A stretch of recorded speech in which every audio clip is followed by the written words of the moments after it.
Hello friends, എല്ലാവർക്കും നമസ്കാരം. നമ്മുടെ ഇഷ്ട പരമ്പരയുടെ നാളത്തെ വിശേഷങ്ങളിലേക്ക് ഏവർക്കും സ്വാഗതം. അങ്ങനെ നമ്മുടെ കാവേരിയുടെ ജീവിതത്തിലെ പുതിയ വിശേഷങ്ങൾ എന്തൊക്കെയാണെന്ന് നമുക്ക് നോക്കാട്ടോ. അങ്ങനെ കാവേരി നിരാശയോടുകൂടി ഒരിക്കൽ കൂടി തൻ്റെ സ്കൂട്ടിയിൽ ഫോണും ഡയറിയും ഒക്കെ പരിശോധിക്കുകയാണ്. അത് എവിടെ പോയി എന്നുള്ള രീതിയിൽ കാവേരി ചിന്തിച്ച് നിൽക്കുമ്പോൾ രാഗിണിയും ജയബാലനും കൂടി അടുത്തേക്ക് വരിക. അല്ല, കാവേരി കാര്യമായിട്ട് നോക്കുന്നുണ്ടല്ലോ എന്ന് ചോദിക്കുക. അപ്പം കാവേരി ഒന്നും മിണ്ടുന്നില്ല കേട്ടോ. ഇപ്പം അയാളാണ് ജയിച്ചു നിൽക്കുന്നത്. പക്ഷേ അയാളെ അങ്ങനെ ജയിക്കാൻ ഞാൻ സമ്മതിക്കില്ല എന്നുള്ള രീതിയിൽ തന്നെയാണ് കാവേരി അവിടെ നിൽക്കുന്നത്. ഈ സമയം ജയബാലൻ പറയുന്നുണ്ട്, എനിക്കെതിരെ സാക്ഷി പറയാൻ നീ ആരൊക്കെയോ ഒരുക്കി നിർത്തിയിട്ടുണ്ടായിരുന്നല്ലോ. എൻ്റെ പണിക്കാരനാ ശിവരാമനെയും പിന്നെ ബാങ്ക് മാനേജറിനെയും ഒക്കെ എന്തേ രണ്ടുപേരും ആരും വന്നില്ലല്ലയോ എന്ന് ചോദിക്കുക. അവർക്ക് രണ്ടുപേർക്കുവേ നല്ല പണി കിട്ടി. ഈ ജയബാലനോട് കളിക്കാൻ നിന്നാലേ എന്തുമാത്രം വേദനിക്കേണ്ടി വരുമെന്ന് അവർക്ക് ബോധ്യപ്പെട്ടിട്ടുണ്ട്.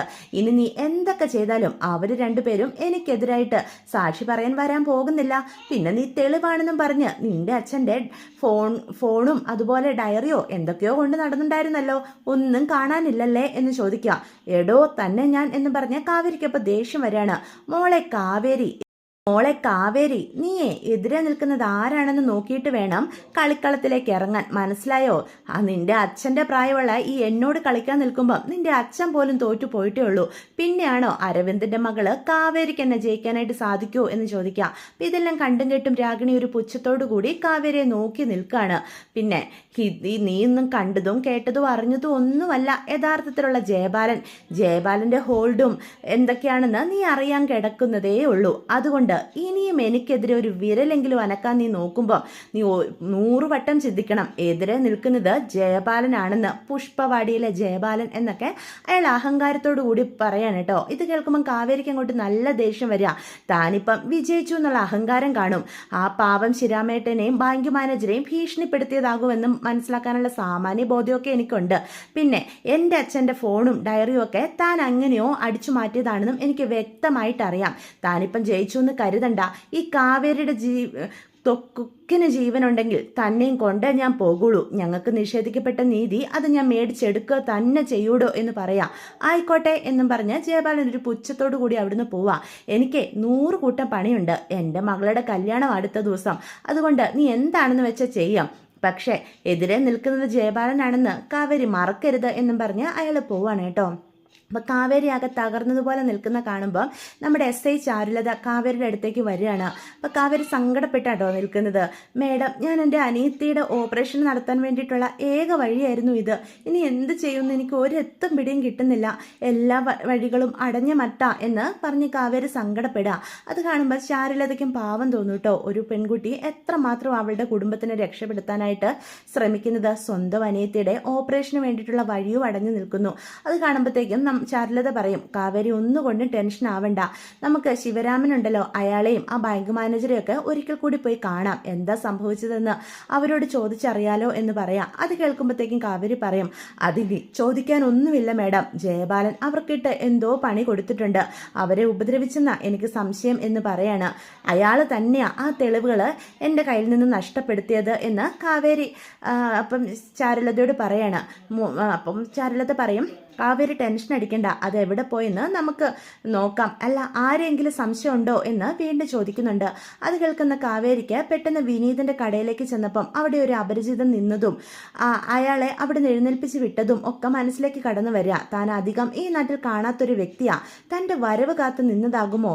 അവിടേക്ക് താൻ കടയിലേക്ക് കയറിപ്പോയപ്പം വണ്ടി ലോക്ക് ചെയ്തിരുന്നില്ല. അങ്ങനെ പല ചിന്തകളും കാവേരിയുടെ മനസ്സിലേക്ക് കടന്നു വരികയാണ്. ആ അപരിചിതനെ പറ്റിയുള്ള കാര്യങ്ങളൊക്കെ SI ചാരുലതയോട് കാവേരി പറയുന്നുണ്ട്. ഒന്നുകൊണ്ടും ടെൻഷൻ ആവണ്ട, നമുക്ക് അന്വേഷിക്കാം. അയാളെ പറ്റി കാവേരിക്ക് സംശയം ഉണ്ടെങ്കിൽ അയാളെ ഞാൻ എങ്ങനെയായാലും അന്വേഷിച്ച് കണ്ടെത്തും. തെളിവുകൾ അയാളുടെ കയ്യിലുണ്ടെങ്കിൽ അത് കാവേരിക്ക് തിരിച്ചു മേടിച്ച് തരികയും ചെയ്യും.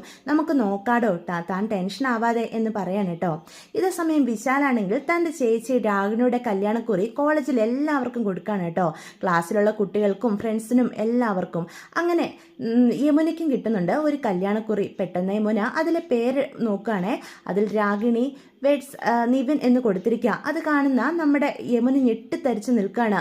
പെട്ടെന്നാണെങ്കിൽ കൂട്ടുകാർ ചോദിക്കുന്നുണ്ട്, എടി ഇത് നിന്റെ നിവിനാണോ എന്ന് ചോദിക്കുക. നിവിൻ ചേട്ടൻ്റെയും രാഗിണിയുടെയും കല്യാണമാണോ എന്ന് വീണ്ടും ചോദിക്കുകയാണ് കേട്ടോ. അത് കേൾക്കുന്ന യമുനയാണ് തകർന്നടിഞ്ഞ പോലെ കൂട്ടുകാരെ നോക്കുക. ഏയ് ഒരിക്കലുമില്ല, നിവിൻ ചേട്ടൻ എന്നെ ഒരിക്കലും ചതിക്കില്ല, അതെനിക്ക് ഉറപ്പാ എന്ന് പറയാണ്. പിന്നെ ഇതെന്താ, ഇതാ ദുഷ്ട ജയപാലന്റെ കളിയായിരിക്കും. നിവിൻ ചേട്ടൻ ഒരിക്കലും ആ രാഗിണിയെ കല്യാണം കഴിക്കില്ല, അതെനിക്ക് ഉറപ്പാന്ന് വീണ്ടും വാശിയോടുകൂടി പിറുപിറുക്കാണ്. നീ എന്തിനാ ഇങ്ങനെ എന്നോട് തർക്കിക്കുന്നത്? നിവിൻ ചേട്ടനെ ഫോൺ വിളിച്ച് നിനക്ക് ചോദിച്ചാൽ സത്യാവസ്ഥ അറിയാലോ എന്ന് കൂട്ടുകാരി അപ്പം നമ്മുടെ യമുനയ്ക്ക് പറഞ്ഞു കൊടുക്കുകയാണ് കേട്ടോ. അത് കേൾക്കുന്ന യമുന പെട്ടെന്ന് തന്നെ നിവിനെ ഫോൺ വിളിച്ച് ഒന്ന് കാണണം എന്ന് ആവശ്യപ്പെടുകയാണ്. അങ്ങനെ യമുന പറഞ്ഞതനുസരിച്ച് നിവിനാണെങ്കിൽ യമുനെ കാണാമെന്ന് വാക്കും കൊടുക്കുന്നുണ്ട്. ഇതേ സമയം വീട്ടിലേക്ക് ചെല്ലുന്ന കാവേരിയാണ് ആകെ നിരാശയോട് കൂടി ഇരിക്കുക. അപ്പം വിനീതിനും ഗംഗയ്ക്കും ഒക്കെ പ്രതീക്ഷ അറ്റതുപോലെ തന്നെയാണ് നിൽക്കുന്നത്. അപ്പോഴേ പറഞ്ഞതല്ലേടി നമുക്ക് അയാളെ ജയിക്കാനൊന്നും സാധിക്കില്ലെന്ന്. ഇപ്പം തന്നെ ആ തെളിവുകൾ നഷ്ടപ്പെട്ടില്ലേ, ഇനി എനിക്ക് ആ കാശ് കിട്ടുമെന്നുള്ള ഒരു പ്രതീക്ഷയില്ല, നമുക്ക് മറ്റെന്തെങ്കിലും വഴി കണ്ടെത്താം എന്ന് ഗംഗ നമ്മുടെ കാവേരിയോട് പറയുന്നുണ്ട്. ഇല്ല ചേച്ചി, ഞാൻ അങ്ങനെ തോറ്റു കൊടുക്കില്ല, ഇതിൻ്റെ പിന്നിൽ കളിച്ചിരിക്കുന്നത് ആ ജയപാലന, എന്ത് വില കൊടുത്തും ആ തെളിവുകൾ എനിക്ക് കണ്ടെത്തിയേ പറ്റൂ എന്ന് കാവേരി വാശിയോട് കൂടി പറയാം. അപ്പം ശാരദയും പറയുന്നുണ്ട്, എത്ര തവണ പറഞ്ഞു അയാളോടൊന്നും കളിക്കാൻ നിൽക്കരുതെന്ന്, നമ്മൾ കണ്ടതും കേട്ടതും ഒന്നുമല്ല അയാളൊരു ദുഷ്ടനാ, അയാളൊക്കെ നശിച്ചു പോത്തേ ഉള്ളൂ എന്നൊക്കെ ശാരദ അവിടെ നിന്ന് പറയാണ്. പാവു അരവിന്ദേട്ടൻ ഒരായുസ് മുഴുവനും കഷ്ടപ്പെട്ടുണ്ടാക്കിയതാ അയാൾ കൈക്കലാക്കി വെച്ചിരിക്കുന്നത്.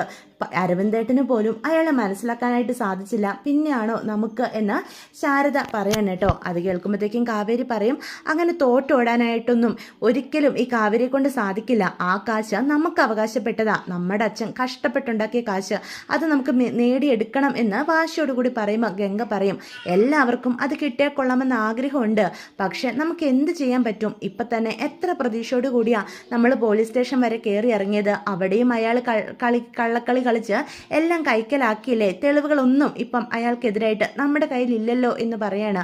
അത് കേൾക്കുന്ന കാവേരി പറയും, എസ്.ഐ ചാരുലത മേഡം എന്നെ സഹായിക്കാൻ നേരിട്ടുണ്ട്, എങ്ങനെയെങ്കിലും ആ തെളിവുകൾ അടിച്ചു മാറ്റിയവനെ കണ്ടുപിടിക്കും. എനിക്ക് സംശയം വിനീതേട്ടൻ്റെ കടയിലേക്ക് നമ്മൾ കയറിപ്പോയപ്പം ഒരാൾ അവിടെ ഇരിപ്പുണ്ടായിരുന്നില്ലേ, അയാളെ തന്നെയാ എന്ന് കാവേരി പറയാണ്. അത് കേൾക്കുന്ന ഗംഗ പറയും, അയാളൊരു ഫ്രോഡാണെന്ന് എനിക്ക് അപ്പോഴേ തോന്നിയതാ, ഞാനത് നിന്നോട് പറയുകയും ചെയ്തതല്ലേ എന്ന് ചോദിക്കുകയാണ് കേട്ടോ. അപ്പോൾ കാവേരി അയാളെപ്പറ്റി തന്നെ ഇങ്ങനെ ചിന്തിച്ച് നിൽക്കുകയാണേ. എന്തായാലും തോറ്റു കൊടുക്കാൻ നമ്മുടെ കാവേരി ഒരുക്കമല്ല. ഇതേ സമയം നിവിനാണെങ്കിൽ യമുന ആവശ്യപ്പെട്ടതനുസരിച്ച് യമുനയെ കാണാനായിട്ട് ചെല്ലുന്നുണ്ട്. കോളേജ് വിട്ടതിന് ശേഷമാണ് കേട്ടോ അവരുടെ തമ്മിലുള്ള കൂടിക്കാഴ്ച. അപ്പം യമുനയാണെങ്കിൽ ആ കല്യാണക്കുറി എടുത്ത് നിവിൻ്റെ കയ്യിലേക്ക് നീട്ടുന്നുണ്ട്. ഇതെന്താ ഇത്, നിവിൻ ചേട്ടൻ്റെ കല്യാണമാണോ എന്ന് ചോദിക്കുക. ഒരാളെ ആത്മാർത്ഥമായിട്ട് പ്രണയിക്കുന്നുണ്ടെന്ന് പറഞ്ഞിട്ട് പിന്നെ എങ്ങനെയാ അതൊക്കെ മറന്നുകൊണ്ട് മറ്റൊരാളുടെ കഴുത്ത് താലി കെട്ടാനായിട്ട് സാധിക്കുന്നത് എന്ന് ചോദിക്കുകയാണ്. അത് കേൾക്കുന്ന നിവിൻ പറയും, ഞാൻ സ്നേഹിക്കുന്നുണ്ടെന്ന് പറഞ്ഞത് സത്യം തന്നെയാ, ആ ആളെ അല്ലാതെ മറ്റൊരാളെ ഭാര്യയുടെ സ്ഥാനത്ത് എനിക്ക് ഒരിക്കലും കാണാനായിട്ട് സാധിക്കില്ല. ഇത് എൻ്റെ വീട്ടുകാരുടെ നിർബന്ധം കാരണം നടക്കുന്ന കല്യാണമാണ്, എനിക്കിതിൽ 1% പോലും താല്പര്യമില്ല. പക്ഷെ എൻ്റെ താല്പര്യം ആരും നോക്കുന്നില്ലല്ലോ, ഈ ഒരു കല്യാണം നടക്കാനും പോകുന്നില്ല. അവർ കല്യാണക്കുറിയും അടിച്ച് എല്ലാവരെയും വിളിച്ച് മണ്ഡപത്തിൽ രാഗിണി തനിയെ നിൽക്കുള്ളൂ, വരൻ്റെ സ്ഥാനത്ത് ഈ നിവിൻ ഒരിക്കലും ഉണ്ടാകില്ല എന്ന് പറയാണ് കേട്ടോ. അത് കേൾക്കുന്ന നമ്മുടെ യമുനയ്ക്ക് ഒരുപാട് സന്തോഷം തോന്നുവാണ്. നിവിൻ ചേട്ടൻ്റെ മനസ്സിൽ താൻ മാത്രമേ ഉള്ളൂ, തന്നെ അല്ലാതെ മറ്റൊരാളെയും ഭാര്യയായിട്ട് കാണാനായിട്ട് സാധിക്കില്ല എന്ന് വീണ്ടും മനസ്സിൽ ഉറപ്പിക്കുകയാണ് കേട്ടോ നിവിൻ. അപ്പം ഇതേസമയം നമ്മുടെ നിവിനും യമുനയും തമ്മിൽ സംസാരിക്കുന്നത് കാവേരി ദൂരെ നിന്ന് കാണുന്നുണ്ട്. അപ്പോൾ കാവേരി ആണെങ്കിൽ ഉറപ്പിക്കുകയാണ് നിവിൻ്റെ മനസ്സിൽ യമുനയോടാണ് പ്രണയമുള്ളത്. യമുനയ്ക്ക് തിരിച്ചും നിവിനോട് പ്രണയമുണ്ടെന്ന് കാവേരിക്ക് എന്നോ മനസ്സിലായതാ. ഇവർ രണ്ടുപേരും പരസ്പരം സ്നേഹിക്കുന്നുണ്ട്. പിന്നെ എന്തുകൊണ്ടാണ് നിവിൻ രാഗിണിയുമായിട്ടുള്ള കല്യാണത്തിന് സമ്മതം പറഞ്ഞത്? ഇങ്ങനെ പല ചിന്തകൾ കാവേരിയുടെ മനസ്സിലൂടെയും കടന്നു പോകുന്നുണ്ട് കേട്ടോ. അപ്പോൾ ഇതൊക്കെയാണ് നാളത്തെ എപ്പിസോഡിൻ്റെ വിശേഷങ്ങൾ. അപ്പോൾ വീഡിയോ ഇഷ്ടപ്പെടുവാണെങ്കിൽ ചാനലൊന്ന് സബ്സ്ക്രൈബ് ചെയ്യാൻ മറക്കരുത്, ലൈക്ക് ചെയ്യാനും ഹൈപ്പ് ചെയ്തും ഒക്കെ ഒന്ന് സപ്പോർട്ട് ചെയ്യണേ. അപ്പോൾ എല്ലാവരും